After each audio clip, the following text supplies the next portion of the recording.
Welcome to another episode of our podcast. For today's episode, our guests are Monisha Biswas and Dalia Chakma. Monisha Biswas is currently working as a senior research officer and the focal of cyber support for women and children at Bangladesh Legal Aid and Services Trust, BLAST. She completed her LLB and LLM from the University of Chittagong. Alongside her legal career, Monisha has pursued fellowships with Digitally Right Limited and Tech Global Institute, focusing on digital rights, online safety, and gender justice. Her work centers on research, advocacy, and legal support for marginalized communities, with a special emphasis on protecting women and children from cyber violence and promoting safe, inclusive digital spaces in Bangladesh.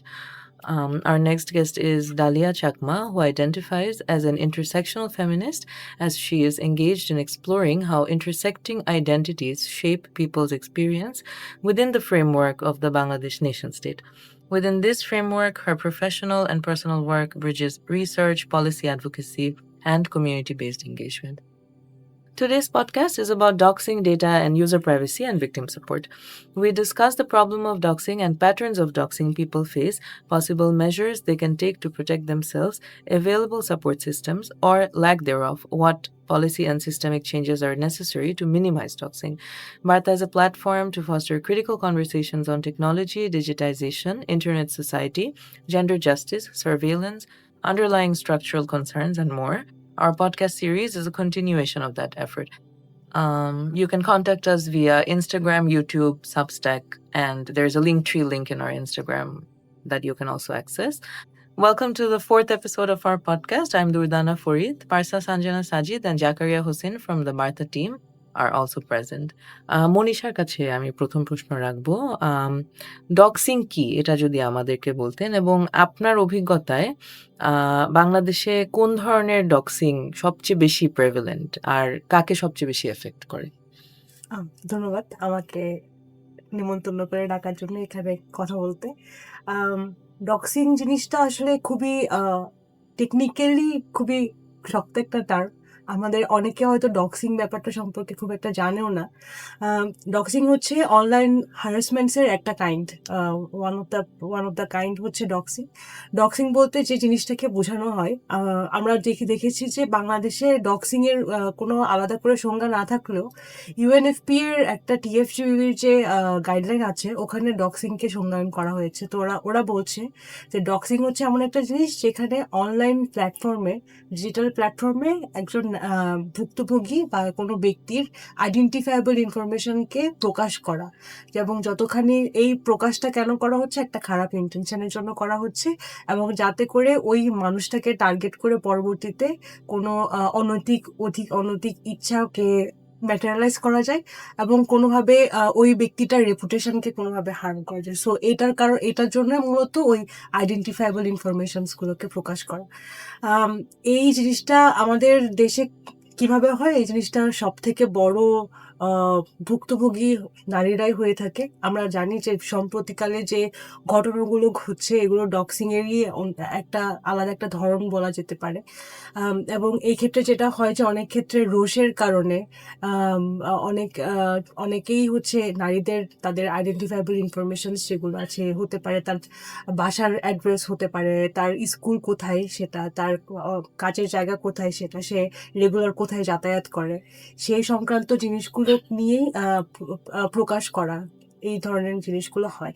এবং আমরা দেখি যে এখানে অনেক ক্ষেত্রে কিছু group of people কাজ করে, কিছু গ্রুপ অফ পেজেসও থাকতে পারে যেখানে কিনা এই ধরনের ইনফরমেশনসগুলোকে পাস করা হয় এবং পরবর্তীতে যাতে করে ওই স্পেসিফিক নারীকে বা স্পেসিফিক কোনো ব্যক্তিকে কর্নারাইজ করা হয় বা ওটার মাধ্যমে মানে অনলাইন হ্যারাসমেন্টে যাতে সে সাফার করতে পারে, ওই জিনিসটাতে যাতে একটা সুযোগ তৈরি করে দেওয়া হয়। আর আমাদের দেশে যেটা বলছিলাম যে নারীদের ক্ষেত্রে হয়, শুধুমাত্র নারীদের ক্ষেত্রে হয় তাও না।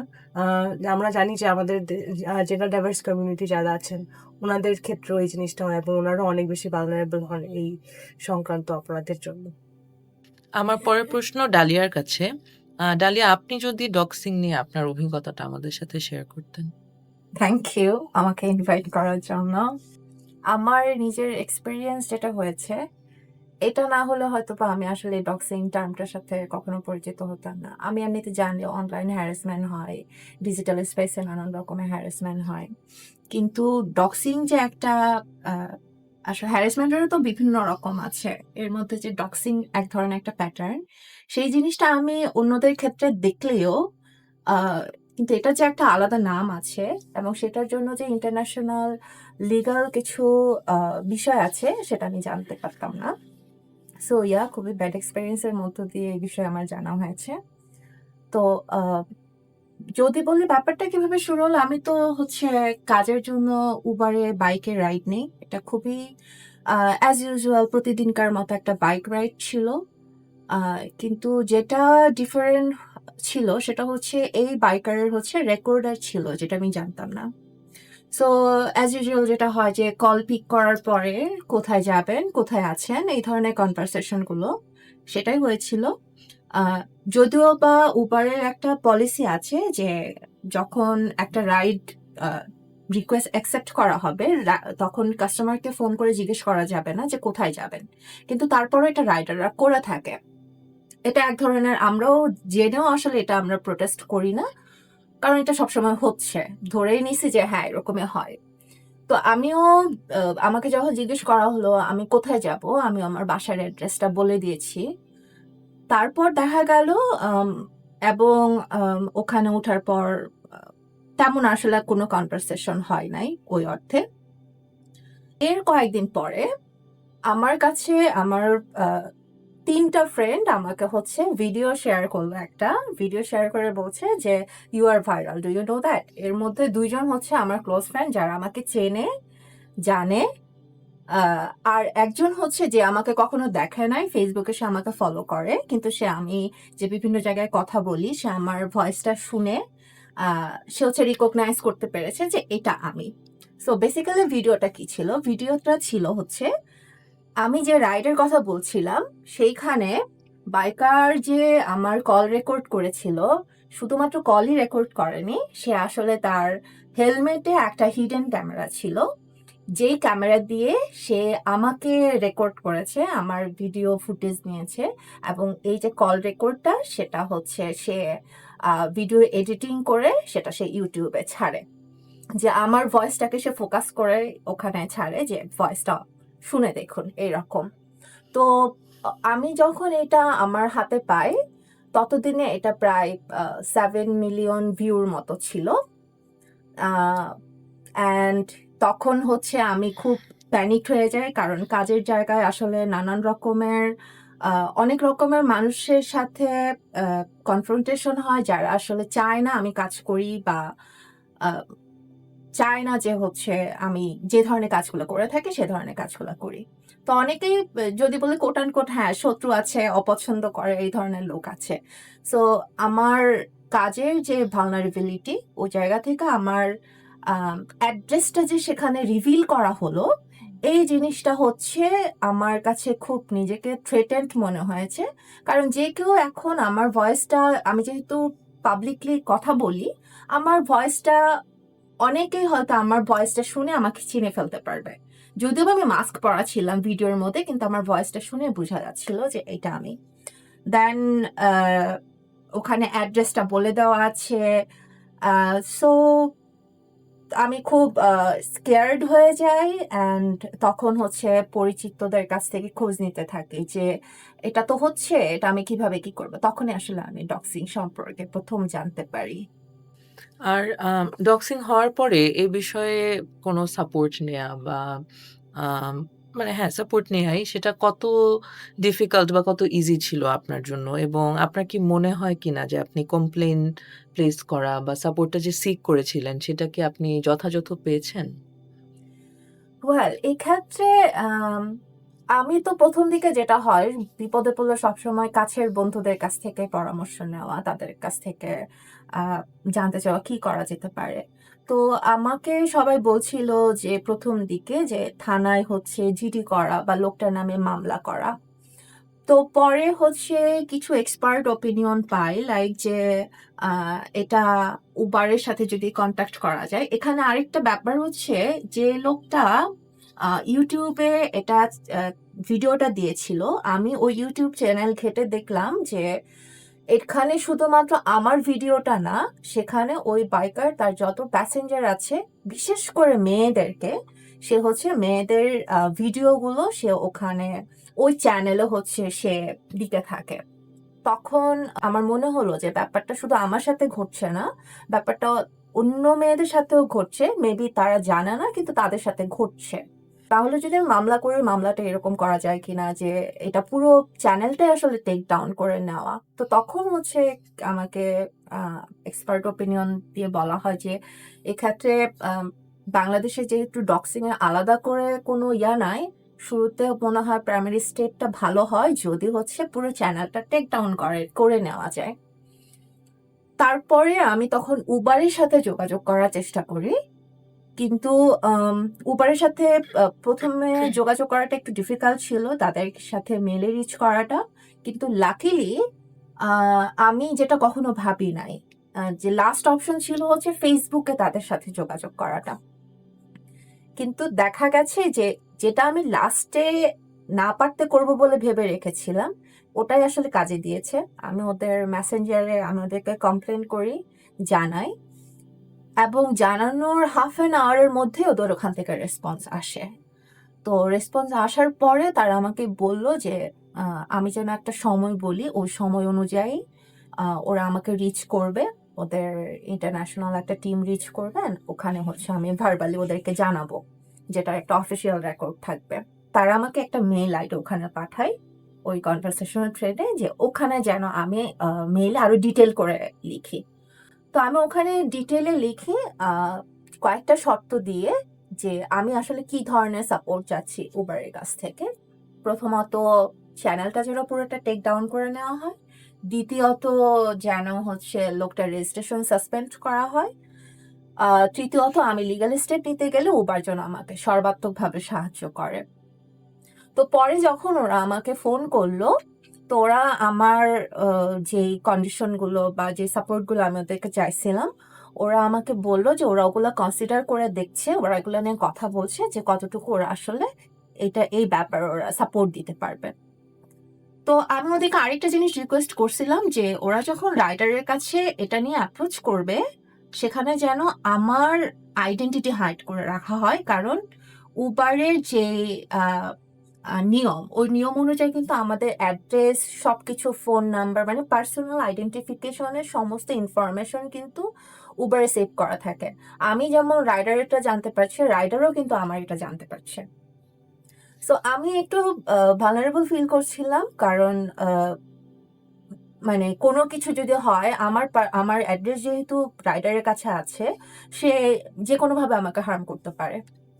তো আমি এটা উবারের কাছে একটা স্পেশাল রিকোয়েস্ট রাখি। কিন্তু দেখা গেল যে আমি ওদের কাছ থেকে যে সাপোর্টগুলো চেয়েছিলাম, ওরা এগুলো আসলে কোনোটাই করতে পারে নাই। ওরা সর্বোচ্চ যেটা করতে পেরেছে সেটা হচ্ছে লোকটাকে রিকোয়েস্ট করে আমার ভিডিওটাই হচ্ছে টেক ডাউন করার রিকোয়েস্ট তারা করেছে। এবং ওটা করতে গিয়ে যেটা হয়েছে যে আমার আইডেন্টিটি, মানে অফকোর্স যেহেতু আমার ভিডিও, আমি কমপ্লেন করছি, সো আমার আইডেন্টিটি তার কাছে রিভিল করতে হয়েছে। সো এইটা আসলে আমার দিক থেকে আমি বলবো যে খুব একটা আমি যেরকম চেয়েছিলাম ওরকম কিছুই হয়নি। এবং মজার ব্যাপার হচ্ছে লোকটা আসলে তাদের রিকোয়েস্টে, উবারের রিকোয়েস্টে হচ্ছে সে এটা টেক ডাউন করেছিল, কিন্তু এটা আসলে টেক ডাউন করা হয়নি, সে এটা জাস্ট হাইড করে রেখেছিল ফর 2 days। এরপরে সে এগেইন আবার এটা হচ্ছে চালু করে। অ্যান্ড তখনই আবার হচ্ছে আমি আসলে এটা নিয়ে মামলাও করতে পারি নাই, কেননা আমি খোঁজ খবর নিয়ে দেখলাম যে ডক্সিং নিয়ে বাংলাদেশে আসলে আলাদা করে কোনো লিগ্যাল প্রোটেকশনের কোনো কিছুই নেই, কোনো আইন নেই। সো আমার মনে হচ্ছিল যে আমি যেটা বাংলাদেশে এক্সিস্টই করে না কিন্তু সবসময় ঘটছে, সেটা নিয়ে আমি যদি আইনি সহায়তা চাই, আইন নাই, তাহলে কি আইনি সহায়তা পাবো? তো মনে হচ্ছিল যে লোকটা হয়তো যাবে, দেন হয়তো বা একটা লিখিত কিছু নিয়ে লোকটাকে বের করে দিবে। লোকটা হয়তো আউট অফ গ্রিভেন্স, সে হয়তো আমার কোনো ক্ষতিও করতে পারে। Thank you Dalia. পরের প্রশ্ন মনীষার কাছে রাখবো। ডালিয়া লিগালিটির কথা বলছিল অফ ডক্সিং, আর লিগাল কোনো প্রোটেকশন অ্যাভেলেবল নাই বাংলাদেশে এই মুহূর্তে, এটা বলছিল। কিন্তু কেউ যদি আসলে কমপ্লেন করতে চায় ডক্সিং নিয়ে, একজন ভিকটিম, সে আসলে কি ধরনের সাপোর্ট তার জন্য অ্যাভেলেবল আছে এবং এই সাপোর্টটা সে কোত্থেকে পাবে, কিভাবে পাবে, সেটা নিয়ে যদি বলতেন। ডালিয়া আপু যেটা বলছে এটা কারেক্টই। আমাদের রিসেন্টলি যে সাইবার সিকিউরিটি অর্ডিন্যান্সটা পাস হয়েছে 2025 সালে, ওখানে যৌন হয়রানি সংক্রান্ত, অনলাইনে যৌন হয়রানি যদি হয়, সেই সংক্রান্ত অপরাধ যদি হয়, তার পানিশমেন্টের কথা বলা হয়েছে। সেই সাথে রিভেঞ্জ পর্ন, সেই সাথে সেক্সটরশন, সেই সাথে শিশুদের জন্য যে চাইল্ড সেক্সুয়াল অ্যাবিউসিভ ম্যাটেরিয়াল যেগুলো আছে, ওগুলোকে অপরাধ হিসেবে আর কি গণ্য করা হয়েছে। কিন্তু ডক্সিং এর যে জিনিসটা, স্পেসিফিক্যালি ডক্সিং নিয়ে কোনো ধরনের কোনো প্রভিশন বা কোনো পানিশমেন্টের কথা বলা নেই।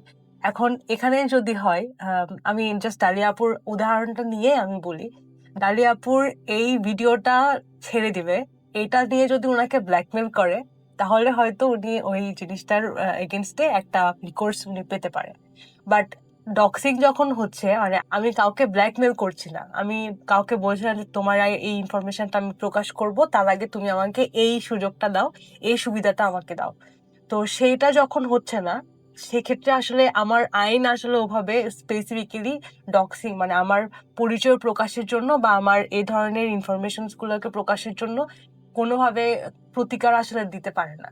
কিন্তু এক্ষেত্রে যেটা করতে পারা যায়, আমার নিজের সুরক্ষার জন্য আমি একটা জিডি করে রাখতে পারি যে এই লোকটার মাধ্যমে আমার ইনফরমেশনস গুলোকে লিক করা হয়েছে, এবং পরবর্তীতে যদি আমার ফিজিক্যালি কোনো যদি হার্ম হয় বা আমাকে যদি সে মানসিকভাবে কোনোভাবে যদি হার্ম করে, তাহলে এই লোকটাই এর জন্য দায়ী থাকবে। তো এই সূত্রে একটা জিডি হয়তো করে রাখা যেতে পারে। আর সেই সাথে পার্সোনাল যে প্রোটেকশনের যে মেজার্স গুলো, সেগুলো হয়তো নিয়ে রাখা যেতে পারে। সেটা কিরকম হতে পারে, সেটা হচ্ছে যে আপুর যে ঘটনাটা, উবারে যেহেতু আছে, এবং অবশ্যই আমাদের উবারের ফ্যাসিলিটিটা নেওয়ার আগে আমাদের ইনফরমেশনস গুলো দিয়ে দিতে হয়। সো এক্ষেত্রে হয়তো প্রোটেকশন নেওয়ার জায়গাটা খুবই কম। কিন্তু ফেসবুকে এই ধরনের ইনফরমেশনস গুলো দেখা যাচ্ছে অনেক ক্ষেত্রে আপুরটা ছিল এমন যে আপু জানতো না যে এভাবেও ডক্সিং হতে পারে। কিন্তু মোস্ট অফ দ্য কেসেসে ডক্সিং যেভাবে হয়, আমরা দেখি যে অনেক ক্ষেত্রে বয়ফ্রেন্ড গার্লফ্রেন্ড ক্ষেত্রেও এই ধরনের সংক্রান্ত ঘটনাগুলো ঘটে থাকে। এবং আমাদের কাছে এমনও এসছে যে আমি হাতে ধরেই ইনফরমেশনটা দিয়ে দিচ্ছি যে আমি এখানে এখানে এভাবে এভাবে থাকি, এভাবে এভাবে যাই। ওই কারণে পারপিট্রেটরের জন্য জিনিসটা খুবই সুবিধা হয়ে যায় যে ইনফরমেশনস গুলো নিয়ে কিভাবে ব্যবহার করবে সে। সো ওই জায়গাগুলোতে আসলে আমাদের প্রিকশনস নেওয়া জরুরি। আমি আসলে কিভাবে কতখানি কাকে ইনফরমেশনস গুলো দিচ্ছি, আর সেই সাথে আসলে কোন ব্যক্তিটাকে দিচ্ছি, ওকে আমি কি আসলে ভরসা করতে পারি কিনা। সো এই প্রিকশনস গুলো আমাদের অনেকের ক্ষেত্রেই এটা নেই। আমি এই ধরনের কেসেস যখন ডিল করে এমনও দেখেছি যে কোনো ধরনের বাকবিতণ্ডার কারণে বয়ফ্রেন্ড গার্লফ্রেন্ডের মানে মোস্ট অফ দ্য কেসেসই আসে আমাদের এই অ্যাঙ্গেল থেকে। এবং এমনও হয়েছে যে আমার পাসওয়ার্ডটা আমি দিয়ে ফেলেছি, এবং পরবর্তীতে আমার পাসওয়ার্ডটা চেঞ্জ করে দিয়ে আমি আর আমার ডিভাইসে কোনোভাবে অ্যাক্সেস পাচ্ছি না। সো এই জিনিসগুলো আসলে মানে আমি কতখানি আমার প্রাইভেসি শেয়ার করব, এটার একটা বাউন্ডারি আমার জন্য তৈরি করে রাখতে হবে। সো এটা একদম বেসিক একটা প্রিকশন আমার জন্য এই ডক্সিং থেকে বাঁচার জন্য, এবং এই পার্সোনাল ইনফরমেশনসগুলো যাতে আমার পাবলিক না হয় সেই ক্ষেত্রে। আর যেটা বললাম, এই ডক্সিং এর পরে যদি কোনো ধরনের সিভিয়ার হার্ম হয় বা গ্রিভিয়াস কোনো ইনসিডেন্ট হয়ে যায়, সেই ক্ষেত্রে আসলে আমার আইনি প্রতিকার আছে। এবং সাইবার সিকিউরিটি অর্ডিন্যান্সের সেকশন 25-এ ব্ল্যাকমেলিং এর সংক্রান্ত বা সেক্সটরশন সংক্রান্ত যে অপরাধের পানিশমেন্টটা আছে, ওটা পাওয়া যেতে পারে এর মাধ্যমে। এখানে আমি হ্যাঁ। add করি। এটা কমেন্টই ইনফরমেশন এর কথা যেটা ডালিয়া বলল যে the writer has your information and you have the writer's information. কিন্তু information was asymmetric in the sense that সে জানছে your destination, your location.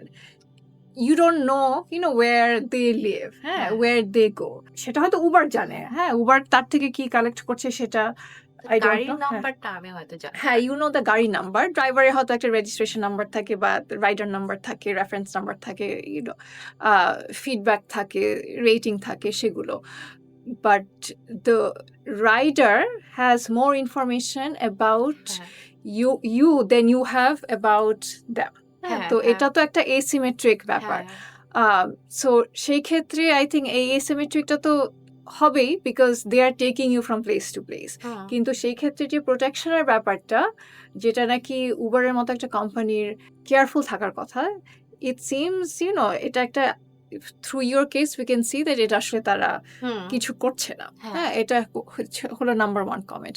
সেকেন্ডটা হচ্ছে যে আমি আসলে মনীষাকে এই প্রশ্নটা জিজ্ঞেস করতে চাই, আমি একটু হুম, রিফ্লেকশন করেই জিজ্ঞেস করব। সেটা হচ্ছে আমরা যখন ডক্সিং এর কথা ভাবি, ডক্সিং এর সাথে কনসেন্টের একটা ব্যাপার আছে। হ্যাঁ, উইদাউট সামবডিজ পারমিশন, হ্যাঁ, কোনো জিনিসপত্র মানে তার কনসেন্ট ছাড়া তার ইনফরমেশন লিক করা। হ্যাঁ, এবং এটা দুইভাবে হয়ে থাকে। একটা হচ্ছে মানে এখানে অবশ্যই প্রতিশোধ পরায়ণতার ব্যাপার আছে, হ্যাঁ, পার্সোনাল আর পলিটিক্যাল যাই হোক। তো যার যার ইনফরমেশন পাবলিকলি অ্যাভেলেবল, হ্যাঁ, তা নিয়ে তার একটা ইনফরমেশন লিক করে দেওয়া হলে এরকম হতে পারে, ডালিয়ার ক্ষেত্রে যেরকম হয়েছে। সো সেটা এক ধরনের উইদাউট দেয়ার কনসেন্ট। আরেকটা হচ্ছে যেটা আপনি এক্সপ্লেইন করলেন যে ইন্টিমেট রিলেশনশিপের ব্যাপারে, সেখানে হচ্ছে যে ভুক্তভোগী হয়তো জেনে শুনেই অনেক কিছু ইনফরমেশন শেয়ার করেছে, কিন্তু পরে গিয়ে সেগুলা তার মানে এক ধরনের রিভেঞ্জের জন্য লিক করা Right, হয়েছে। So right. সেখানে কিন্তু এই কনসেন্টকে একটু কমপ্লেক্স ভাবে বুঝার ব্যাপার আছে। কারণ শুধুমাত্র আমি আপনাকে ইন্টিমেট রিলেশনশিপ বা যে কোনো কারণে, হ্যাঁ, একটা ইনফরমেশন দিলাম, তার মানে না যে সেই ইনফরমেশনটা because you have access to it you will abuse. হ্যাঁ, কিন্তু আমাদের সমাজে এই যে কনসেন্ট নিয়ে বোথ সারফেস লেভেল এবং কমপ্লেক্স যে আলোচনাগুলো, হ্যাঁ, সেগুলো তো খুবই মানে কন্ট্রোভার্সিয়াল ইচ্ছা করে রাখা হয়েছে, right because we do not accept, হ্যাঁ, যে যারা নাকি মার্জিনালাইজড তারা আসলে তাদের রাইটটা অ্যাসার্ট করতে পারে। সেটার একটা, এবং আমার ক্ষেত্রে এমন হয়েছে যে আমার কাছে হয়তো একটা ইনস্টিটিউশনে কোনো ইনফরমেশন দেওয়া আছে, ইমেল বা ফোন নাম্বার, সেটা আরেকজন এসে চাইলেও দিয়ে দিল, হ্যাঁ, যেটা নাকি আমি একদমই পছন্দ করি না। কিন্তু আমাদের এখানে তো কোনো ইনস্টিটিউশনাল সেফগার্ডিং নাই যে শুধুমাত্র যেই কারণে ইনফরমেশনগুলো শেয়ার করা হবে শুধুমাত্র সেই কারণে আমার থেকে নেওয়া হবে, কিন্তু অন্য কারোর সাথে থার্ড পার্টির সাথে শেয়ার করা হবে না।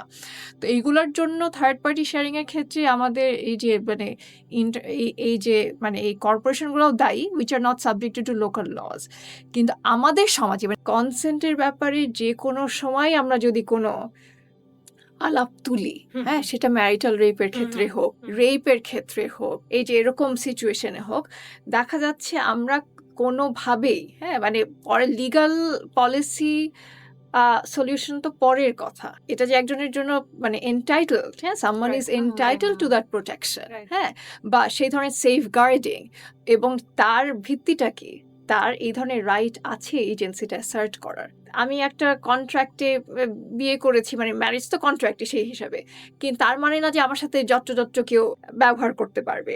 আমরা ধরে নিচ্ছি যে পারবে, অ্যাসার্টিং, হ্যাঁ, ওই পেট্রিয়ার্কাল পাওয়ার। সো আমার কাছে মনে হচ্ছে যে এই যে কনসেন্ট এবং ডক্সিং এর যে রিলেশনশিপটা, এটা যদি আমরা ধরতে না পারি, লিগাল সলিউশন জরুরি, এই কোম্পানিগুলোকে অ্যাকাউন্টেবল করা জরুরি, কিন্তু আমরা কিভাবে এই যে কনসেন্টের ব্যাপারটা এটার মধ্যে আনতে পারি সেটা আমি আপনাকে আসলে You হ্যাঁ, have a very good হ্যাঁ। question here. আমি একটু ব্যাকে যাই। আমি একটু ব্যাকে গিয়ে হচ্ছে রিসেন্টলি যে নারী ও শিশু নির্যাতন দমন আইনের যে অধ্যাদেশটা হয়েছে, সো আমরা ওটাতে আমাদের রিকমেন্ডেশনস গুলো দিচ্ছিলাম, এবং ওখানে একটা বড় সড়ো আলাপই ছিল যে কনসেন্টের ব্যাপারটা। কারণ আমরা দেখেছি যে ইন্ডিয়াতে যে পক্সো আইনটা করা হয়, ওখানে ওরা ওই আইনটাতে মানে নির্ভয়ার কেসের পরে ওইখানে ওরা কনসেন্টকে হচ্ছে আবার ডিফাইন করে যে আসলে কখন পর্যন্ত আমার কনসেন্টটা would be recognise as a consent, আর কখন পরে এটাকে রিভোক করা যাবে। তো এই আলোচনাটা আমরা ওখানেও করেছিলাম যে এই কনসেন্টটা নিয়ে যে ধোঁয়াশাটা আছে ওটাকে আসলে ক্লিয়ার করা দরকার। কনসেন্ট আসলে কতখানি কনসেন্ট না, এটাকে আসলে বোঝানো দরকার। কারণ আমাদের দেশে যেটা আপনি বলছেন পেট্রিয়ার্কাল যে থটস থেকে আমরা অনেক কিছু অ্যাসার্টেন করে ফেলি এবং অনেক কিছু আমরা এজিউম করে ফেলি যে এটা আসলে কনসেন্টের মধ্যে দেওয়া হয়েছে। এবং আমি শিওর ডালিয়া আপুর যেটা বলবো যে উবারে আপনি ইনফরমেশনটা তো দিয়ে কনসেন্টটা দিয়েছেন যে I can use your information, but this is not the case. Interestingly কিছুদিন আগে আমরা কয়েক মানে সেশনস নেই ইয়োদের সাথে এই ধরনের অ্যাওয়ারনেস এর জন্য। সো এই একটা খুব ইন্টারেস্টিং কোয়েশ্চেন আমাকে করা হয়েছে যে আম, আপা এই ভিডিওগুলো তো মানে আমিই দিচ্ছি, আমি আমি মেয়ে হিসেবে আমি আমার হয়তো বয়ফ্রেন্ডকে দিচ্ছি, তাহলে সেক্ষেত্রে ও যখন ভিডিওগুলোকে কোথাও পাবলিশ করছে তাহলে আমিও তো সেম সমানভাবে দায়ী। সো এই তো এই কনসেন্ট যদি বলেন, কনসেন্টের আইডিয়া এবং কনসেন্টের এই অ্যাপ্লিকেবিলিটি মানুষের মধ্যে কতখানি জ্ঞানটা কতখানি, এই ছোট্ট একটা উদাহরণ দিয়ে বোঝানো যায়। সো এই কনসেন্টটা নিয়ে আসলে আমাদের আসলে নারী শিশু নির্যাতন দমন আইনে এই জিনিসটা নিয়ে আলোচনা করা উচিত ছিল, যেটা নিয়ে আসলে করা হয়নি। এবং এই জিনিসটা খুবই আন্ডারমাইন এবং আন্ডারনিথ একটা কনসেপ্ট আমাদের সাইবার সিকিউরিটি অ্যাক্টেও আমরা দেখেছি যে ইউরোপিয়ান ইউনিয়নের জিডিপিআর এর মধ্যে ইভেন রাইট টু ফরগেটের ব্যাপার পর্যন্ত চলে আসছে, যেখানে আমাদের যে ইনফরমেশনস গুলো আছে সেগুলোকে আমরা কোনোভাবে রেগুলারাইজ করতে পারছি না, বা কিভাবে আমরা আমাদের এক্সিস্টিং ইনফরমেশনস গুলোকে কিভাবে মানুষদের মাধ্যমের মধ্যে থেকে প্রোটেক্ট করব, ওই সংক্রান্ত কোনো মেকানিজম এখনো হয়নি। সো এই কনসেপ্টটা নিয়ে আমরা আসলে অনেক যুদ্ধ করেছি স্টেক হোল্ডারদের সাথে, but they are not quite interested in that, they are not. So এটা একটা খুব খারাপ জিনিস হচ্ছে এবং ইন্টারেস্টিংলি এই কনসেন্টের আইডিয়াটা বা কনসেন্টটা আসলে কতখানি এটা তো একটা খুবই গ্রে একটা এরিয়া। সো এটা নিয়ে আসলে আমাদের ইয়ুথরাও কি চিন্তা করে, আম শিওর যে মানে অনেকের মধ্যে অনেক ভুল ধারণা এখনো রয়ে গেছে যে এই জিনিসটা আসলে কতখানি মানে কনসেন্ট দেওয়াটা আসলে বারবাল ও না, বা আমি আসলে কনসেন্ট অনেক ক্ষেত্রে তো মানসিকভাবেও দেওয়া হয়। সো সেই জায়গাগুলো নিয়ে কিভাবে নেভিগেট করা যায়। So it's a very difficult string to touch, but it's a very important thing to touch, কিন্তু এটা নিয়ে আলোচনাটা খুব একটা হয় না। মনীষা, আপনি কি ধরনের সাপোর্ট বা রিকোর্স অ্যাভেলেবল আছে সেটা নিয়ে কথা বলছিলেন। আম, সেটার ব্যাপারে কি আপনার মনে হয় মানুষ অ্যাওয়্যার, বা যদি অ্যাওয়্যার হয়ে থাকে তাহলে কেন, না হয়ে থাকলে কেন না? এই অ্যাওয়্যার না, এটার খুবই ডিসপ্রপোর্শনেট একটা আনসার হতে পারে।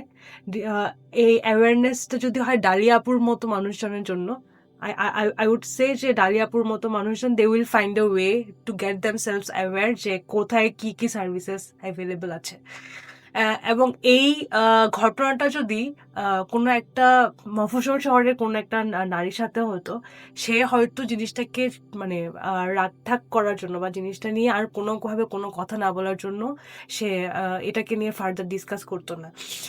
আমরা এই জিনিসটা আমি কেন বলছি যে আমরা যে কেসেসগুলো পাই, অর্ধেক না, মোস্ট অফ দ্য কেসেস আমাদের কাছে এমন আসে যে আমি পুলিশের কাছে যেতে চাই না, আমি কারোর সাথে কথা বলতে চাই না, আমি আমার মা বাবাকেও জানাতে চাই না, আপনারা প্লিজ কিছু একটা করেন যেটা দিয়ে আমার প্রবলেম সলভ হয়ে যেতে পারে। মানুষজনকে এই জিনিসটা আমরা বুঝাতে পারি না, there is no magic button যে আপনি পুশ করবেন আর thing will get undo by itself. So এই জিনিসটাকে বুঝানোটাও আমাদের জন্য একটা বড়সড় চ্যালেঞ্জ যে সার্ভিসেস অ্যাভেলেবল আছে, but you have to be open about it, আপনার এটা নিয়ে কথাও বলতে হবে। সো এই যে জানা না জানার মধ্যে অনেক বড় একটা স্টিগমাও কাজ করে। আমি আসলে আমার বাবা মাকে, বা অনেক ক্ষেত্রে তো এই ধরনের ঘটনাগুলো টিনেজদের সাথেও হয়ে থাকে, সো ওরাও আসলে অনেক বেশি ভয় পায় যে এই কথাটা আমি আবার মাকে বললে বা বাবাকে বললে ওরা আসলে জিনিসটা কিভাবে নিবে, বা সাপোর্টও যদি যাইতে যাই, পুলিশের কাছে যদি যাই তাহলে শেষ, আমার তো লাইফই শেষ হয়ে যাবে পুলিশের কাছে গেলে। সো এই যে থটসটা আছে, এই থটটা থেকে আসলে আমরা অনেকে বেরোতে পারিনি, বা এখানে পুলিশের যে স্টিগমাটা, এটার পিছনেও আরো কারণ আছে। রিসেন্টলি একটা তাও আরেকটা সেশনের মধ্যে আমাদের কথা হচ্ছিল, বরিশালে একটা কেস আসছে। সো ওনারা পুলিশের কাছে গেছেন, পুলিশ নিজ থেকে বলছে যে আপনি যে জিডি করেন, বাট আমরা বলতে পারছি না যে আমরা কোনোভাবে আপনাকে সাপোর্ট করতে পারবো এই জায়গাটা থেকে। সো আমি ভুক্তভোগী হয়ে আমি ওই সাহসটা নিয়ে পুলিশের কাছে গেলাম, বাট ইন রিটার্নস আমি আসলে ওই সার্ভিসটাও পাইলাম না। এরপর আমি আসলে আমার আশেপাশে কেউ যদি থাকে আমি বলবো যে ভাই পুলিশের কাছেও যাইস না, চুপ করে বসে থাক, এটা it will get erase by itself. So এই যে একটা ধ্যান ধারণা আমার কাছে মনে হয় যে ওই অ্যাওয়ারনেস আর ইগনোরেন্সের মধ্যে অনেকে মনে করে যে ইগনোরেন্স উড বি ব্লিস যে এটা আসলে না জানাটা উচিত। যদিও খুবই হতাশাজনক এই জিনিসগুলো, খুবই হতাশাজনক। আমরা যখন মানুষজনকে গিয়ে বলি যে দেয়ার আর দিস সার্ভিসেস আর অ্যাভেলেবল, আপনি চাইলে আপনার জিডি কপিটা নিয়ে পুলিশ সাইবার সাপোর্ট ফর ওমেনের যে ফেসবুক পেজটা আছে ওদের মেসেঞ্জারে আপনি জাস্ট জিডিটা দিয়ে বলতে পারেন আমার এই জিডিটাতে আমার যে অ্যাসাইন যে পুলিশ কর্মকর্তা আছে উনি কোনোভাবে হেল্প করতে পারছে না, আপনি কি কিছু করতে পারেন কিনা। Sometimes they take this and ওরা নিজেরাই ইনভেস্টিগেশনসগুলো করে থাকে। কিন্তু আমি যখন ওই জিনিসটা আসলে আমি করতেই চাইবো না, আমি জিডিই করতে যাব না, কারণ আমার একটা ভয় কাজ করছে। সেই জায়গা থেকে আসলে অ্যাওয়ারনেসটা কতখানি মানে ড্রাইভিং ফোর্স হতে পারে সেটা একটা বড়সড় প্রশ্ন থেকে যায় আর কি। এখানে একটু মনীষাপুর সাথে অ্যাড করি, সেটা হচ্ছে যে আমি আমি নিজেও কিন্তু জিডি করার কথা অনেকবার ভেবেও আমি জিডি করি নাই, কারণ বাংলাদেশের লিগ্যাল প্রোটেকশন যেভাবে কাজ করে থাকে বা যেভাবে কাজ করা উচিত তাদের পুলিশদের, সেটা আসলে আমি বলবো যে আপু একটুকে বলতেছিলেন যে সামটাইমস কাজ করে। আমার মনে হয় যে কেউ যদি লাকি এনাফ হয় সে হয়তো বা তখন পায়। আমরা ফেসবুকে ঢুকলে কাছের মানুষদের কাছ থেকে যখন শুনি তাদের যখন লিগ্যাল প্রোটেকশন দরকার পড়েছে এই ধরনের কেসগুলোতে, মানে বিশেষ করে আই থিঙ্ক এটা একটা খুবই জেন্ডার বেসড একটা এক্সপিরিয়েন্স হয়, খুবই বাজে রকমের, যে নারীদেরকে বা বিভিন্ন জেন্ডারের মানে সিস ম্যানের বাইরে তাদেরকে কিন্তু অনেক রকম ভাবে হ্যারাসমেন্ট করা হয়। তো এইগুলো অন্যের এক্সপিরিয়েন্সও তো আসলে এক্সপিরিয়েন্স, এগুলো জানার পরে শোনার পরে যতই আমার মধ্যে এই ব্যাপারগুলো নিয়ে নিজের যে একটা লিগ্যাল প্রোটেকশন পাওয়ার রাইট আছে, আমি সেটা জানার পরেও কিন্তু আমি তখন আর ওটাতে যেতে পারবো না, কারণ অলরেডি আমি একবার হ্যারাসড হয়ে এসেছি। আমি আর চাইবো না এটা নিয়ে আমি ফার্দার হ্যারাসড হই। ওই জায়গা থেকে আমি আসলে আমার নিজের বিষয়টা নিয়ে আমি আর জিডি করতে আগাই নাই, কারণ একে তো হচ্ছে হয়তো বা আমাকে হ্যারাস করতে পারে পুলিশ ওখানে, আরেকটা জিনিস হচ্ছে যে যে মানুষটার নিয়ে আমি হচ্ছে তার বিরুদ্ধে আমি মামলা করব বা একটা লিগ্যাল কোনো প্রসিডিউরে যাব, বাংলাদেশে যেহেতু কোনো আইনই নাই তাহলে তো আসলে এটা কোনো সলিউশন হবে না। সো সেখানেও এগেইন ভিকটিমেরই আসলে আবারও হ্যারেস্ট হওয়ার একটা চান্স তৈরি হয়। সো লিগ্যাল প্রোটেকশন চাইতে গিয়ে যদি আমার হ্যারাসমেন্টেরই বরং পসিবিলিটি তৈরি হয়ে থাকে, আই থিঙ্ক এইটা একটা লুপ হোল যেটার কারণে আসলে মানুষ অ্যাওয়ার হয়েও আসলে যেতে পারে না আর কি। আমি যেটা অ্যাড করছি মানে সমস্যাটা তো আসলে সামাজিক। হ্যাঁ, এখন সেই সামাজিক সমস্যায় হচ্ছে যে মানে পুলিশের যে এক্সপিরিয়েন্স এখানে বেশিরভাগ ক্ষেত্রেই whether it's harassment, whether it's violence, whether it's doxing, বেশিরভাগ ক্ষেত্রে অন ব্যালেন্স অন পেপার হয়তো অনেক কিছু থাকে, কিন্তু দেখা যায় যে ওই ধরনের সহায়তা নিতে গেলে বেশিরভাগ সময় আহ, দা- এক হচ্ছে ডিসকারেজ করা হয়, দ্বিতীয়ত যেটা আরো ভয়াবহ অনেক সময় দেখা যায় যে আপোস করার নামে, হ্যাঁ, ইনফ্যাক্ট এটা এক ধরনের মানে যারা নাকি পারপেট্রেটর, হ্যাঁ, তাদেরকে ছাড় দিয়ে দেওয়া হয়। তো সেটা তো আসলে কেউ নিজের ভুক্তভোগী না হলেও এই সামাজিক যে প্র্যাকটিসটা এটা তো সবাই জানে। হ্যাঁ, এবং যারা নাকি মানে নারী বা জেন্ডার ডাইভার্স কমিউনিটি বা ইন্ডিজিনাস কমিউনিটি বা এথনিক রিলিজিয়াস মাইনরিটি, তারা তো আরো অ্যাকিউটলি এই সমস্যাটা নিয়ে অবহিত। হ্যাঁ, তো তারা কেন এটার দিকে যাবে? এটা এগেইন এটা আমি রেটরিক্যালি জিজ্ঞেস করছি to people who are working in this area. হ্যাঁ, এই সামাজিক সমস্যাকে আমরা কিভাবে অ্যাড্রেস করব? আর আরেকটা হচ্ছে যে যে আমরা যে ধরনের সমাজে বসবাস করি, হ্যাঁ, যে মানুষের কাছে বলতে চায় না কেউ। হ্যাঁ, কারণ আমাদের সমাজের মধ্যে যে শেম, হ্যাঁ, এটা তো খুব শেম এবং ওই যে স্টিগমা, হ্যাঁ, লজ্জার এই ব্যাপারটা তো খুবই প্রকটভাবে কাজ করে। এবং এবং বিশেষত নারীর ক্ষেত্রে দেখা যায় যে মানে women become the kind of the flash point of সমাজের, হ্যাঁ, অনার থাকছে কি থাকছে না, হ্যাঁ, সমাজ অ্যান্টি সোশ্যাল হচ্ছে কি হচ্ছে না। সো এটা যেহেতু সমাজে আছে, পরিবারে আছে, ইনস্টিটিউশনে আছে, so this is something that everybody is experiencing in many ভাবে। সো ওটা তার কাছে তো ইনগ্রেইন একটা নলেজ যে আমি তো এখন মানে এইসব জানাজানি হলে বিপদে পড়বো। হ্যাঁ, তো তার ইনোসেন্সটা কখনোই আসলে নট আ গিভেন, কারণ ধরেই নেওয়া হয় যে সেই আসলে কোনো একটা সমস্যা ক্রিয়েট করেছে। হ্যাঁ, এই যে সে যে ডালিয়া যে বলছিল যে অনেক সময় মানুষ কমেন্ট করে যে মহিলারা কেন উবারে চলবে, মানে এটা তো একদমই ভিকটিম ব্লেমিং। মানে এখানে এইটা নিয়ে আবার আর্গিউ করতে যাওয়া মানেই হচ্ছে ওই আর্গুমেন্টটাকে এক ধরনের ভ্যালিডেশন দেওয়া, যেটা আমি করতেও চাচ্ছি না। কিন্তু যে ক্ষেত্রেই নারীরা ভুক্তভোগী হয়, তখন যে নাকি পারপেট্রেটার, তার পার্সপেক্টিভ থেকে তার আর্গুমেন্টগুলোকে সবসময় প্রায়োরিটাইজ করার চেষ্টা হয়ে থাকে। তো এটা তো মানে এটা তো আমাদের ইনগ্রেইন ইনস্টিটিউশন সামাজিক সমস্যা। সো এই সমস্যাটার আসলে সমাধান তো করতেই হবে কোনোভাবে, কিন্তু এটাকে আমরা কিভাবে অ্যাড্রেস করব সেটা আসলে আমার নিজেরও মানে একটা ওই ম্যাজিক পিল নাই আর কি, হ্যাঁ, শেষ পর্যন্ত। আচ্ছা, এতক্ষণ আলোচনা করে আই থিঙ্ক এটা এস্টাবলিশ হয়েছে যে ওয়েমেন এবং অন্যান্য মার্জিনালাইজড কমিউনিটির মানুষদের সাথে ডিসপ্রপোর্শনেটলি এই ধরনের ডক্সিং টাইপের ভায়োলেন্স হয়। তো সেটাকে ট্যাকল করার জন্য বা সেটাকে স্ট্রেংথেন করার, ভিকটিম সাপোর্টকে অ্যাকচুয়ালি স্ট্রেংথেন করার জন্য কি ধরনের স্পেসিফিক মেজার্স নিলে বা আপনি রেকমেন্ড করেন কি ধরনের স্পেসিফিক মেজার্স, এবং তাতে কি অ্যাকচুয়ালি ডক্সিং মিনিমাইজ হবে কিনা? অনেক বড় একটা প্রশ্ন। আমি একটু আপুর সাথে একটু অ্যাড করে আমি আমাদের দেশে সাইবার সিকিউরিটি রিলেটেড সিস্টেমটা আসলে কীরকম সেটা একটু বলি। আমার মনে হয় বোঝার স্বার্থে ভালো হয়। তো আমাদের দেশে সাইবার ট্রাইব্যুনাল আছে ৮টা। এর আগে ২০০৬ সালের যে আইসিটি অ্যাক্টটা হয়েছিল ওটার অধীনেই আসলে সাইবার ট্রাইব্যুনাল গঠন করার কথা ছিল, এবং ইনিশিয়ালি দুটো গঠিত হয়, যেটা কিনা একটা ঢাকাতে ছিল, এরপর চিটাগাঙে। এরপরে আস্তে আস্তে আমার মনে হয় এটা গত বছরের আগের বছর ২০২২ সালে সাইবার ট্রাইব্যুনাল ৮টা জায়গাতে এস্টাবলিশ করা হয়। সো এটা বলার কারণ হচ্ছে যে সাইবার সংক্রান্ত অপরাধগুলোকে নিয়ে নেভিগেট করার জন্য জিনিসগুলো এখনো এমার্জিং।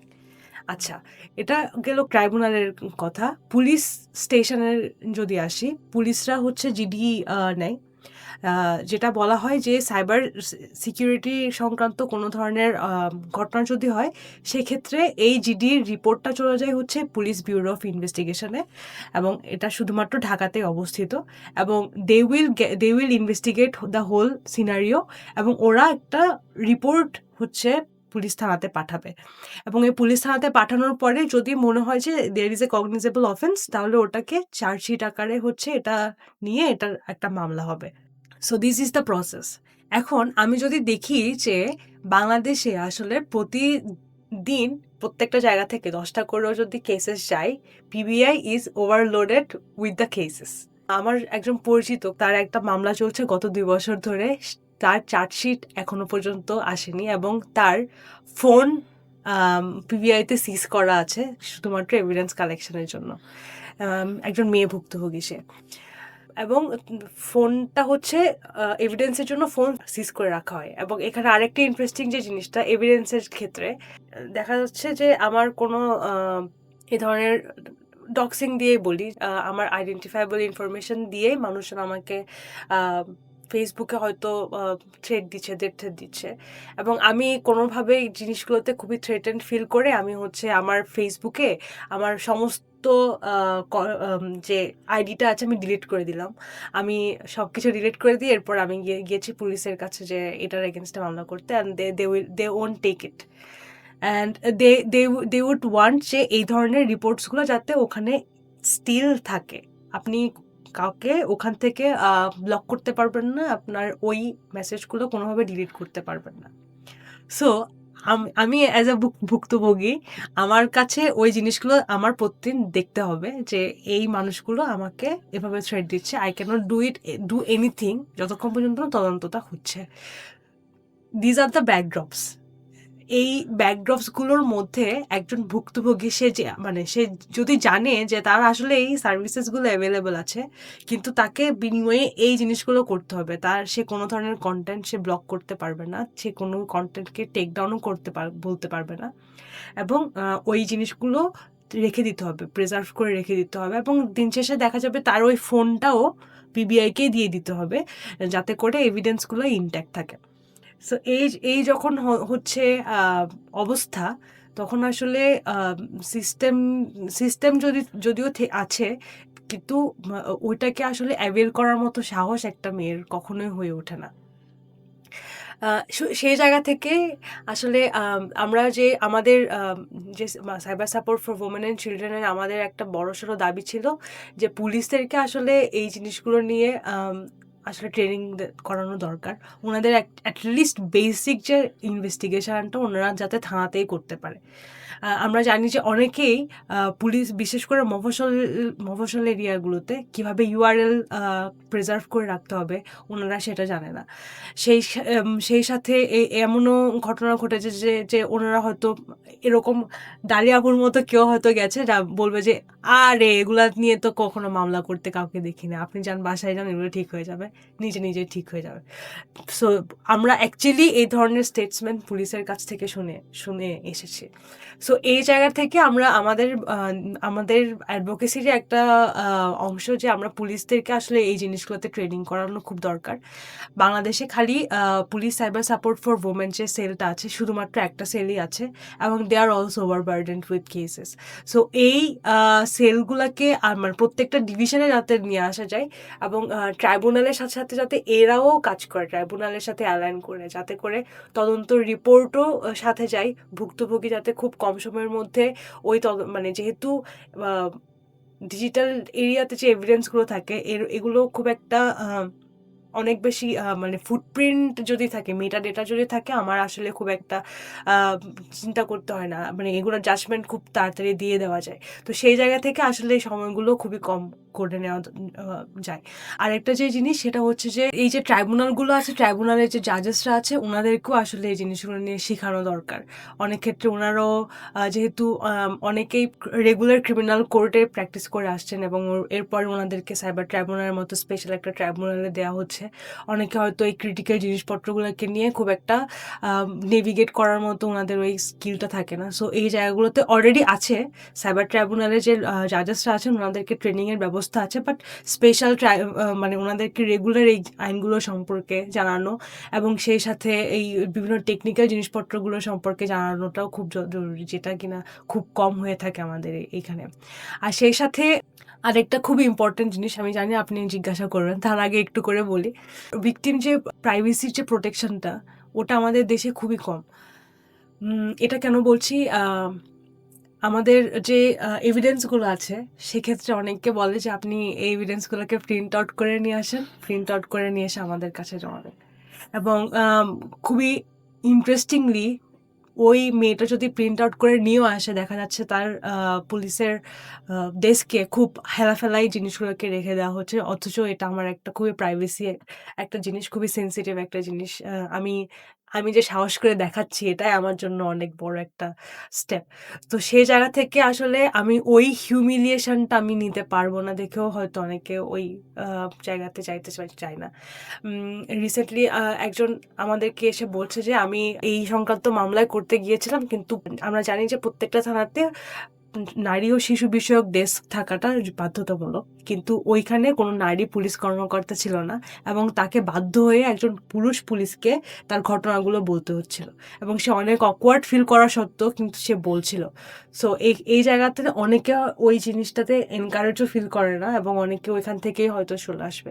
সো এই জিনিসগুলো যতক্ষণ পর্যন্ত না ঠিক হচ্ছে ততক্ষণ পর্যন্ত আমি আমার ভুক্তভোগীর একটা সেফ স্পেস দিতে পারছি, অ্যাটলিস্ট সে আসলে এই জিনিসগুলো নিয়ে সামনে আগাবে না। আর সেই সাথে মানে technically sound police, technically sound tribunal যতক্ষণ না হচ্ছে ততক্ষণ পর্যন্ত আসলে আমরা কথাই বলবো, মানে আমাদের আসলে আইন থাকলেও আসলে এটা ইমপ্লিমেন্টেশন খুব একটা আমরা চোখে পড়ার মতো হয়তো হবে না। আমার পরের প্রশ্ন ডালিয়ার কাছে। আপনার সাথে যে ডক্সিং এর ঘটনাটা ঘটেছে সেটার জন্য কি আপনি স্পেসিফিক কোনো মেজার নিয়েছেন সেটার পরে আপনার আইডেন্টিটি অনলাইনে মানে প্রোটেক্ট করার জন্য, এবং যদি আমাদের অডিয়েন্সের জন্য আপনার কোনো লেসন শেয়ার করার থাকে সেই অভিজ্ঞতা থেকে? আমাকে তখন হচ্ছে মানে বাংলাদেশের লিগ্যাল সিস্টেমের যে সমস্যাগুলো আছে এগুলো তো মানে মোটামুটি কম বেশি আমরা সবাই জানি। তো আমাকে তখন অনেকেই বলেছিল যে লিগ্যালি কেউ কিছু হবে না, তুমি যেটা করতে পারো যে সোশ্যাল অ্যাওয়ারনেসের জায়গা থেকে হোক বা প্রোটেস্ট করার জায়গা থেকে হোক তুমি ফেসবুকে এটা নিয়ে তুমি লেখো, বলো। আজকাল তো আসলে আমরা কোট অ্যান্ড কোট বলে থাকে হ্যাঁ মব জাস্টিস হচ্ছে, এরকম হচ্ছে, ফেসবুকে হচ্ছে মানুষজন এইসব ব্যাপারগুলো শেয়ার করছে অ্যান্ড ওখানে একটা কালেকটিভ ভার্ডিক্ট তৈরি করার ট্রাই করা হচ্ছে। কিন্তু এইটা নিয়ে আমাকে অনেকেই বলার পরেও আমি এভাবে আগাইনি। কেননা বেশ কিছু কারণ। প্রথমত হচ্ছে যে রাইডার সে শেয়ার করেছিল, সে হচ্ছে সেটা ইউটিউবে শেয়ার করে। সো আর আমি যদি রিচ করি হয়তোবা আমাকে ফেসবুকের মাধ্যমে পোস্ট করতে হবে। তো জিনিসটা যেটা হবে যে এই দিক থেকেও কিন্তু রাইডারের কোনো পার্সোনাল ইনফরমেশন যদি আমার কাছে থাকে, যেটা নিয়ে আমি ফেসবুকে পোস্ট দিলে লোকটা সম্পর্কে ভালো মতো জানা যাবে, সেটা হলো একটা ব্যাপার ছিল। লোকটাকে তো আইডেন্টিফাই করার জন্য কোনো ইনফরমেশনই আমার কাছে নাই, একমাত্র তার ইউটিউব চ্যানেলের নাম। সো যেটা হবে যে তার ইউটিউব চ্যানেলের ভিজিবিলিটি আরো বেড়ে যাবে, যেটা কিনা উল্টা তার জন্য ক্ষতিকর তো নাই, বরং হচ্ছে তার জন্য তার যেহেতু মনিটাইজ করা আছে তার চ্যানেলটা, এটা তার জন্য লাভজনক ব্যবসা। দ্বিতীয়ত, আমি যদি ফেসবুকে যদি পোস্টই করে থাকি, যেটা হবে বাংলাদেশের সোসাইটির যে অবস্থা এবং এখানে জেন্ডার বেসড ভায়োলেন্স যেভাবে প্রিভেলেন্ট, উল্টা আমাকে হচ্ছে ব্লেম করা হবে। কারণ আমি ইউটিউবের যে কমেন্টগুলো, ওই ভিডিওতে যে কমেন্টগুলো, ওখানে অনেকেই বলছিল যে একটা মেয়ে কেন হচ্ছে সে কেন একজন বাইকারের পেছনে চড়বে, এটা তো ঠিক না। আর এটা তো আসলে কোনো নতুন প্যাটার্ন না, বাংলাদেশে এই ধরনের কথাবার্তাগুলো হয়। সো আমার মনে হচ্ছিল আমি আসলে একটা ক্যাওস তৈরি করা ছাড়া এটা কিছুই হবে না। আমার আলটিমেটলি এই পোস্ট দেওয়ার পেছনে যে পারপাসগুলো থাকবে একটাও সার্ভ হবে না, লোকটা কোনো ক্ষতি হবে না, কিছুই না। কিন্তু উল্টা যেটা হবে যে আমার উপরই হচ্ছে বিভিন্ন ধরনের ভার্বাল অ্যাবিউজের আমাকে হয়তো শিকার হতে হবে, কমেন্টের মধ্য দিয়ে আসবে। অ্যান্ড সেটা নেওয়ার মতো মেন্টালি আমার কাছে মনে হয় যে আমার ওই ক্যাপাসিটিটা নাই যে আমি এই ধরনের কথাবার্তা আমি নিতে পারবো নিজের উপর। সো আমি ওই কারণে ওভাবে আগাইনি। তো জিডিও তো করিনি, আগে শেয়ার করেছিলাম যে কেন আমি করিনি। তো কিন্তু আমি কিছু এই ব্যাড এক্সপেরিয়েন্সের মধ্য দিয়ে আমার কিছু লার্নিং হয়েছে।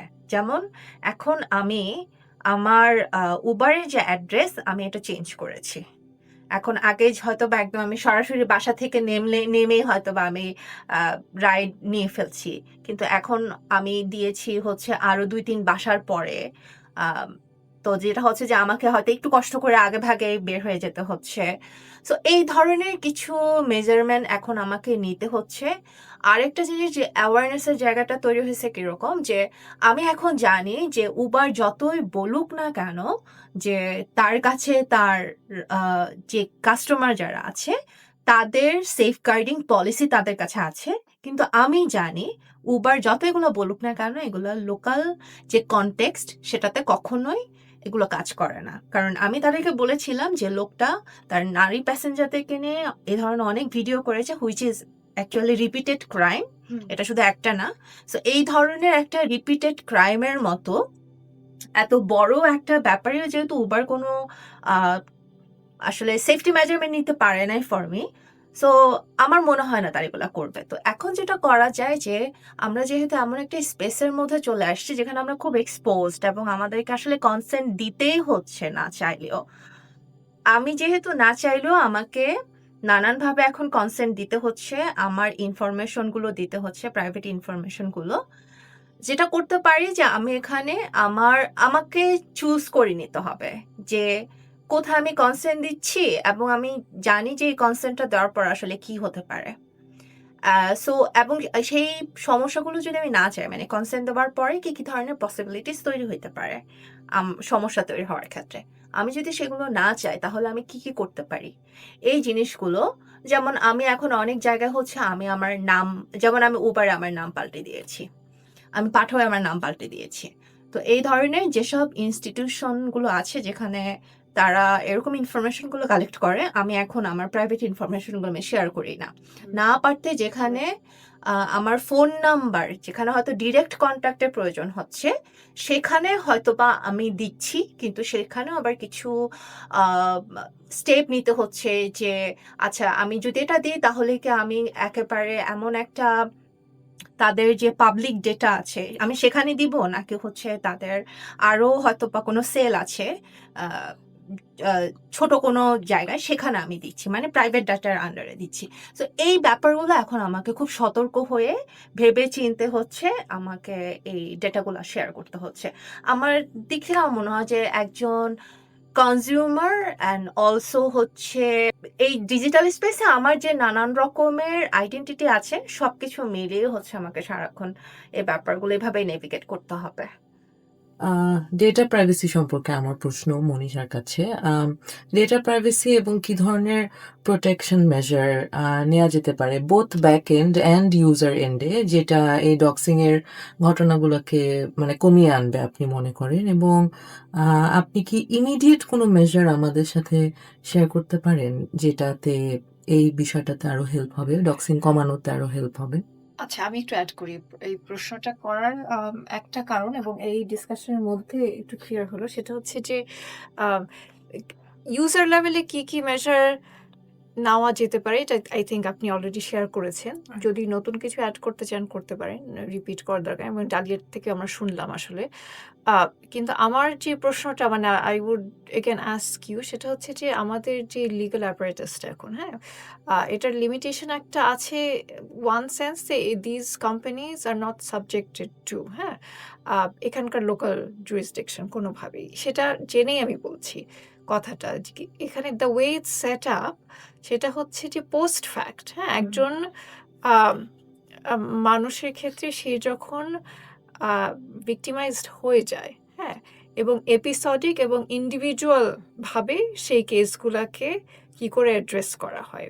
এবং ডক্সিং এর ক্ষেত্রে আপনি খুবই ইন্টারেস্টিংলি বললেন যে সে আসলে ডক্সিং এর ক্ষেত্রে তো আসলে সে কোনোভাবেই তাকে মানে রিড্রেসের সুযোগ নাই যতক্ষণ না পর্যন্ত নাকি সে আসলে মানে ফিজিক্যালি কোনোভাবে হয়, মানে এটা তো খুবই একটা মানে আমি বলবো একটা পারভার্স ব্যাপার, হ্যাঁ, যে আহ, তার রিড্রেসের সুযোগ সে অলরেডি, হ্যাঁ, একদম মানে কোনোভাবে হার্ট হলে, কিন্তু এটাও যে এক ধরনের হার্ট সেটা আসলে কোনোভাবে আমরা করতে পারছি না। কিন্তু আমার যে প্রশ্ন হচ্ছে যে আসলে, হ্যাঁ, যে ডেটা প্রাইভেসি হোক, হ্যাঁ, বা কেউ কেউ কি মেজার নিতে পারে, জিডিপিআর আসলো যে আমরা পলিসি এবং লিগাল লেভেলেও এখানকার অ্যাপ্রোচ হচ্ছে যে ইন্ডিভিজুয়াল একজন ভিক্টিমাইজড হয়ে যাওয়ার পরে তাকে কি করে হেল্প করা যাবে।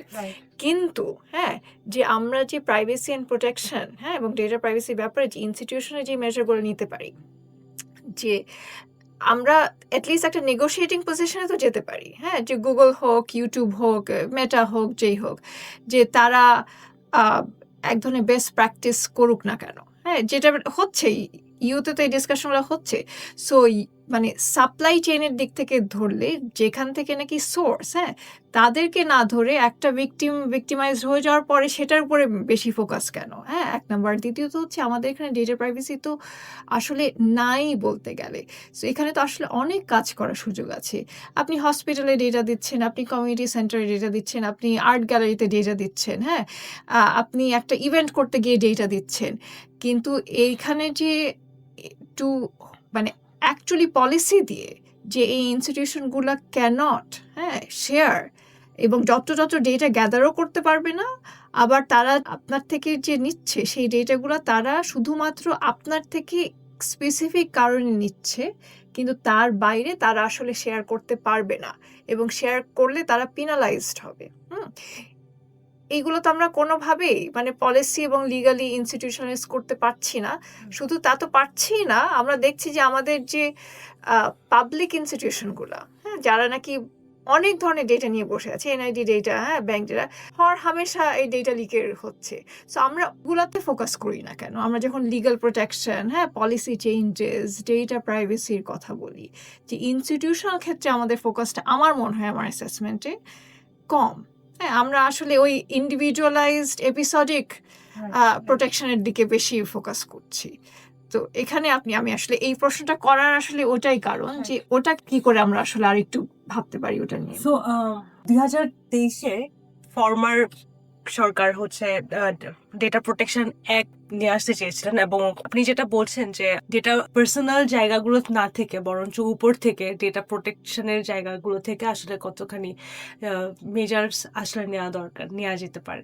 তো সরকার থেকে interestingly data protection act propose করা হয়, কিন্তু ওখানে আমরা যেটা দেখছিলাম যে আইন আসলে যতখানি না জনগণকে আশ্রয় দেওয়ার জন্য তৈরি করা হচ্ছে, তার থেকে বেশি আশ্রয় দিচ্ছে বা বেনিফিট করছে সরকারকে আম, তাদের ইললিগেল বা তাদের ইল মোটিভগুলোকে রিয়ালাইজ করার জন্য। সো রিসেন্টলি 2025-এ নতুন করে পার্সোনাল ডেটা প্রোটেকশন অ্যাক্ট প্রণয়ন করা হচ্ছে, এবং আমরা দেখেছি যে ওখানেও এই ডেটা লোকালাইজেশন এবং ডেটা ফিডুশিয়ারির মাধ্যমে ডেটাকে প্রিজার্ভ করার অনেকগুলো প্রভিশনস ওনারা রেখেছেন। কিন্তু এক্ষেত্রে আসলে আমরা দেখি যে আপনি যেটা বলছেন মানে আমি যদি সাইবার সিকিউরিটি অ্যাক্টের মাধ্যমেই একটা অ্যানালজি দাঁড় করাই, এখানে যে জিনিসটা হয় আসলে সাইবার সিকিউরিটি একটা আমরা দেখেছিলাম যে এর আগে এই আইনের মাধ্যমে যতখানি না নাগরিকদের সেবা দেওয়া হয়েছে, তার থেকে বেশি যেটা করা হয়েছে সাংবাদিকদেরকে বা যারা কিনা ফ্রিডম অফ এক্সপ্রেশন এক্সারসাইজ করেন ওনাদেরকে আরো বেশি হ্যারাস করা হয়েছে, এবং ওনাদেরকে এই জায়গাগুলোতে নিয়ে এসে অনেক বেশি প্রশ্নবিদ্ধ করা হয়েছে। ডেটা প্রোটেকশন অ্যাক্টের মধ্যেও হচ্ছে যে জিনিসটা আসলে আমাদেরকে প্রোটেক্ট করবে, আমরা যেটা বলছি যে এই বড় বড় জাইগান্টিক যে টেক জায়ান্টস গুলো আছে ওনাদেরকে আসলে অ্যাকাউন্টেবিলিটি জায়গাগুলোতে নিয়ে আসা দরকার। সেই জায়গা থেকে আমরা হয়তো অনেকটা সরে এসে আমরা যেটা চিন্তা করছি যে সরকার কিভাবে আসলে আমাদের পার্সোনাল ইনফরমেশনস গুলো নিতে পারে এবং ওনারা আসলে কিভাবে ব্যবহার করতে পারে ওই জায়গাগুলোতে আমরা চিন্তা করছি। সো এটা আসলে খুব একটা হিতকর দিকে যাচ্ছে না। আমরা এখন যে প্রসেসটার মধ্যে দিয়ে আইনগুলো যাচ্ছে আমরা বলছি যে স্টেক হোল্ডার্সের সাথে আসলে ওনাদের বসা উচিত এবং ওনাদের সবার থেকে ওপিনিয়ন নিয়ে আসলে এই জিনিসটাকে দাঁড় করানো উচিত, কিভাবে মানুষজন আসলে এই আইনগুলোর মাধ্যমে সহায়তা পাবে, নাকি সরকার এটার মাধ্যমে কোনোভাবে ইনফরমেশনস গুলোকে স্ট্যাক করার একটা প্রবণতা বাড়াবে। তো এই জিনিসগুলো অলরেডি কথা হচ্ছে, এই জিনিসগুলো নিয়ে সরকার ডেটা লোকালাইজেশনের কথাও বলছে, যেটা কিনা আপনি যেটা বলছেন এই যে টেক জায়ান্টস গুলো আছে ওগুলোর ইনফরমেশন আসলে বাইরে না গিয়ে এগুলোকে আসলে দেশের মধ্যে কতখানি প্রিজার্ভ করা যায় ওই সম্ভাবনাটাকেও দেখা হচ্ছে। বাট এটার মাধ্যমে আসলে আমরা আমাদের বড় প্রসপেক্টগুলোকে আসলে ওভারশেডো করে ফেলছি কিনা। সো যেহেতু এটা অনেক বেশি স্লিপারি একটা স্লোপ আর হচ্ছে ওয়াকিং অন আ রোপ মনে হতে পারে, তো সেই জায়গাগুলো নিয়ে আসলে কথা হচ্ছে। বাট এখানে খুব একটা ইন্টারেস্টিং টপিক আপনি তুলেছেন যে আসলে আমাদের টেক ইনফ্রাস্ট্রাকচার আমাদেরকে আসলে ওই সাপোর্টটা দিতে প্রস্তুত কিনা, আমরা আসলে ওই টেক ইনফ্রাস্ট্রাকচার আমাদের ফায়ারওয়াল আমাদের আমরা আসলে ওই ইনফরমেশনসগুলোকে প্রিজার্ভ করার মতো ইনফ্রাস্ট্রাকচার আমাদের মধ্যে আছে কিনা। তো এটা আসলে একটা বড়সড় প্রশ্ন, এবং মানে এটাতে আসলে খুব একটা রাগঢাক নেই। আপনারা জানেন যে ন্যাশনাল সিটিজেনের এই সেন্সিটিভ ইনফরমেশনসগুলো পর্যন্ত টেলিগ্রামের মতো জায়গাগুলোতে লিক হয়ে যাওয়ার ঘটনাও আমরা দেখেছি। তো সেই জায়গাগুলোতে আসলে আমাদের এই ইনফ্রাস্ট্রাকচারাল জায়গাতে টেকনোলজিক্যাল ইনফ্রাস্ট্রাকচারাল জায়গা, সেই সাথে বিগ জায়ান্টসগুলোকে অ্যাকাউন্টেবল করার মতো জায়গাগুলোতে আমরা আসলে অনেক দূর পিছিয়ে আছি, যেটা কিনা ইন্ডিয়াতে হয়েছে। ইন্ডিয়াতে আইসিটি অ্যাক্টের মাধ্যমে ওনারা এই ফেসবুকে অ্যাকাউন্টেবল করতে পারে, গুগলকে অ্যাকাউন্টেবল করতে পারে, যেটা কিনা আমরা আবার এখানে করতে পারি না। আমরা বিটিআরসির মাধ্যমে কন্টেন্ট টেকডাউন করতে পারি, বাট দিন শেষে আমরা বলতে পারি না যে ফেসবুকে এই সংক্রান্ত কোনো কন্টেন্টই পোস্ট হবে না। যদি এটা দুবাই থেকে কোনোভাবে পোস্ট হয় তাহলে এটাতে আমার আর এখতিয়ার থাকে না। তো সেই জায়গাগুলো নিয়ে আসলে নেভিগেট করা, সেই জায়গাগুলো নিয়ে সরকারের সাথে আমাদের অনেকগুলো ডিসকাশনস হয়েছে বা এখনো অনগোয়িং আছে আসলে, যে ইনফ্রাস্ট্রাকচার জায়গাগুলো থেকে বা ডেটা প্রোটেকশনের যে ডেটা প্রাইভেসি জায়গাগুলো থেকে আসলে আমরা কতখানি কাজ করতে পারি, but long way to go আর কি। আচ্ছা, আমি একটু ক্ল্যারিফাই করি। আমাদের যে এখন মানে বিভিন্নভাবে নতুন রূপে আসছে, the digital security act turn into cyber security act, তারপর এখন সাইবার প্রোটেকশন না সাইবার সেফটি অর্ডিন্যান্স। আমি তো এটার অ্যাবলিশনের পক্ষে। I don't think we need a piece of legislation like that, because এগুলো সবসময় ইউজ হয় এক ধরনের হাতিয়ার হিসাবে Right. For repression. Data protection প্রাইভেসির ব্যাপারে আমার সেম, আমি একটু ক্লারিফাই করি। এখানে যেটা দেখা গেছে যে ডেটা লোকালাইজেশন এবং ডেটা সভারেন্টির কথাটা ইউজ করে the state wants to similarly commodify, মানে ডেটা তো কারেন্সি, তো ওরা যেরকম মানে এই কোম্পানিগুলো আর kind of mining data to use as a currency. It's a profit making tool.